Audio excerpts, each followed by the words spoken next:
A wild night at Eldora, an update on the high limit officiating situation, some interesting Ricky Thornton Jr. news, and a lot more today. Let's go.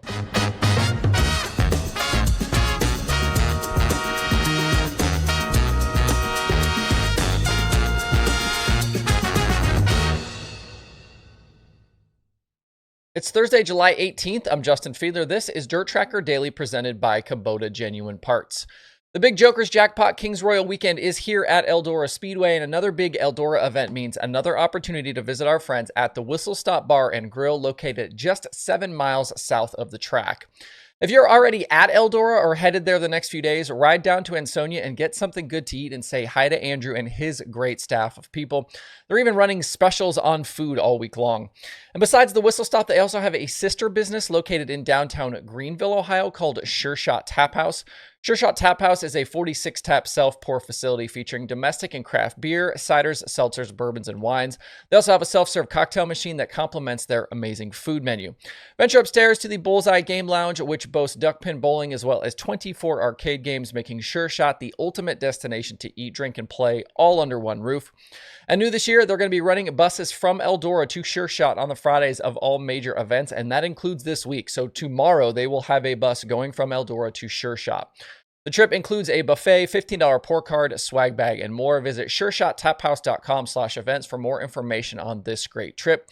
Thanks to the Whistle Stop, Sure Shot, and Andrew for everything they do for dirt racing.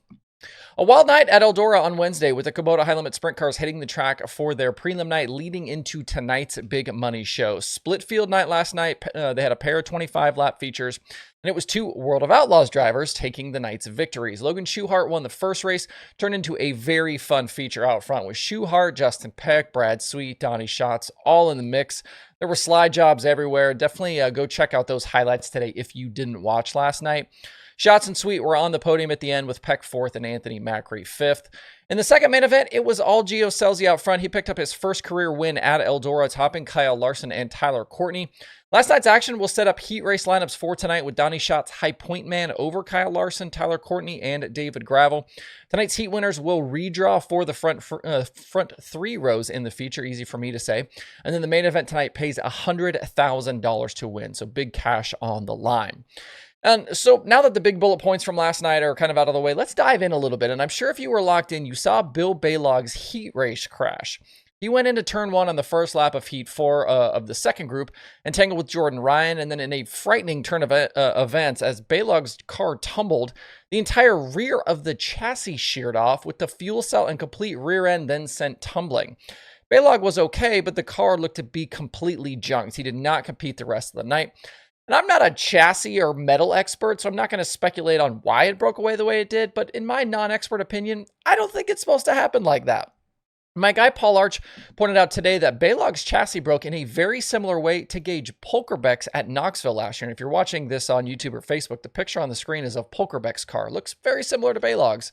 If you might remember there, Polkerbeck had that top wing sideboard come off, and he hit that Knoxville turn 3 wall very hard. Both cars, coincidentally, XXX chassis. Hopefully all the important sprint car people are taking a look at this incident. Very scary stuff. Looking down through the points from last night, there are some drivers with holes to dig out of tonight in heat races. That includes Corey Day, Chris Windham, Brady Bacon, and Zeb Wise. I was surprised to see Day and Carson Macedo struggle a bit, even though Macedo did end up with a top 10 finish. He qualified well, but just didn't go anywhere in his heat race, and the same thing was true for Corey Day. Buddy Kofoid and Rico Abreu both had flats in the features. They will need to pass some cars today as well. As for high limit officiating, we told you a few weeks ago that the series had parted ways with tech director Kevin Naus, and Naus's spot was filled in the aftermath by another official we had talked about not long ago on a daily show. Kenny Canada has joined High Limit in that tech director spot after leaving his tech role with the World of Outlaws late model series. I spotted Canada in the work area last night and was told that he's been in that role since the end of June. Coming from the late model side, he'll likely need some time to get up to speed and do some learning about sprint cars, but he's a very capable official and should fit in well over there. There's also a high limit press conference scheduled for today at the track, and I think we will likely see some news confirmed that you've heard from me if you tune into the Daily Show regularly. I believe the news conference is scheduled for 4 p.m.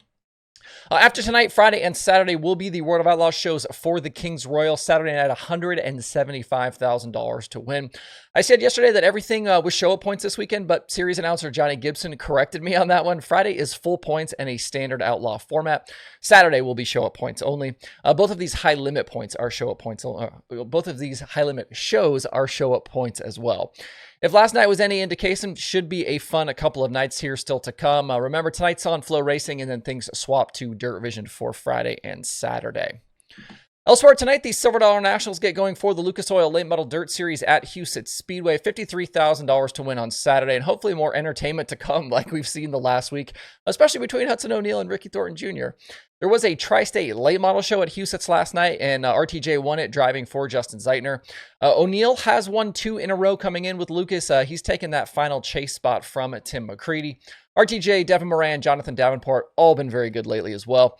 Hopefully the high banks of Huset's here make for some good racing and the fans come out and support the event. I know that area not known as a late model hotbed. All 3 nights will be live over on Flow Racing. Back to Thornton. We talked earlier this week about potentially seeing him in a sprint car soon, and we got a little hint of that this morning. Bernie at Indy Race Parts posted a photo on social media of a seat very clearly being put into one of his number 71 sprint cars, and the masking tape on it says Ricky Thornton. We'll have to wait and see about the details, but Bernie is the perfect guy, I think, for RTJ to do this with, and hopefully we'll get to see this go down soon. I know RTJ has driven sprint cars before, specifically non-wing, but this will still be a very fun situation, especially with his kind of standing in dirt late model racing right now. We saw Brandon Shepard do it a little while back with the Outlaws at Jacksonville, and I'm all for more crossover. And one other note here on RTJ, when the World of Outlaws head to Fairbury next week for the Prairie Dirt Classic, Thornton will run that event for Kevin Rumley. He revealed that to Flow Racing and Dirt on Dirt's Kyle McFadden. Hudson O'Neal was originally scheduled to run that race with Rumley, but his move to SSI opened up that seat, and RTJ will fill it. Thornton told McFadden that Bobby Kohler has given it his blessing as well. If you want other late model racing coming up this weekend, don't forget about the Summer Nationals. They close out tonight at Sycamore. There's also Southern National stops at Sonoya, East Alabama, Screven, and Swainsboro coming up. Other weekend sprint car action coming up includes the continuation of that Sprint Car Challenge Tour Speed Week. Got the ASCS National Tour, IRA and NOSA, plus other regional action. USAC Silver Crown Series is at Salt City Speedway in Kansas. Short Track Super Series at Utica Rome tonight, and the US MTS Modifieds have 4 races tonight through Sunday. Drop me a comment. Let me know what your dirt racing plans are for the coming days. Depending on how things go, I may do a live stream at some point on Friday. Let me know if that's something you'd be interested in. There's certainly not going to be any lack of things to chat about. I want to kind of try some stuff, experiment a little bit. And I'd love to actually live stream to kind of multiple platforms at once, so it might be an opportunity to experiment as well. But we'll call it good for today right there on the daily. Appreciate everybody tuning in all week. Hope you guys have a great rest of your Thursday and a great rest of your weekend out there. We'll see you right back here on Sunday.